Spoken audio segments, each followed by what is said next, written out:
साथीहरू स्वागत छ मेरो छोटो मिठो मिनी ब्लगमा। आज म जाँदैछु आफ्नो माइती माइती पनि जाँदिनँ, यहीँ खेततिरै बस्छु किनकि आज मम्मीको मकै टिप्ने पालो मम्मीको। अनि म पनि सघाइदिन जाँदैछु। अनि यो चाहिँ मेरो माइत जाने बाटो हो। म हेराउँछु है, पुगेर पानी आउँछ अनि म हेराउँछु अहिले। घर चाहिँ मेरो सकबनी भयो अनि माइत चाहिँ मेरो भाइ मन्दिर वरिपरि छ। पानी खोला पारी अनि यतापट्टि छ, त्यही भएर म हेराउँछु है। अब म यो खोला तरेर जान्छु, हेर्नु खोलामा पारी भएर हेराउँछु।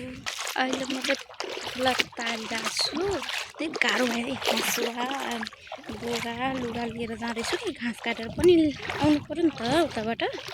त्यही भएर सानो सानो मान्छेहरू माछा मारिरहेको छ, कोरा मारिरहेको छ। मेरो त खेल्दै जाँदैछु पारी। अहिले म खोला तरिसकेको छु अनि यो चाहिँ बाटो हेर्नु न, कति के भन्छ हौ यसलाई, खरी भन्छ क्या हाम्रो थारू भाषा। अब पाहाडमा चाहिँ के भन्छ, नेपाली भाषामा के भन्छ, खरी भन्छ क्या। खरी पुरै टप्पु लागेको छ क्या यतापट्टि चाहिँ, पुरै पारिपट्टि टप्पु नै टप्पु भएको पानी थियो क्या। यता पुरै खोला थियो, अहिले खोला काटेर उतापट्टि लाग्यो अनि पुरै टप्पु भएको छ क्या। अब मलाई खेत पुग्नलाई के भन्छ आधी मिनट होइन 15 मिनट जति लाग्छ। म पुगेर हेराउँछु साथीहरू।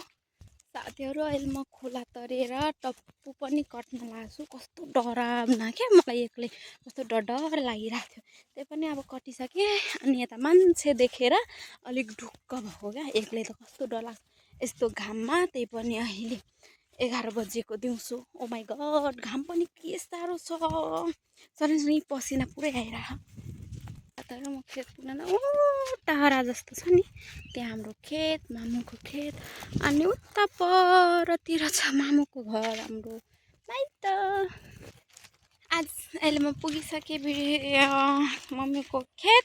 अनि आजको भिडियो यति नै हो। साथीहरू मनपर्छ भने लाइक कमेन्ट अनि सेयर गरिदिनु होला। मकै टिपेको हेर्नुहुन्छ भने अर्को भिडियोमा आउँछ। हस् त, धन्यवाद साथीहरू।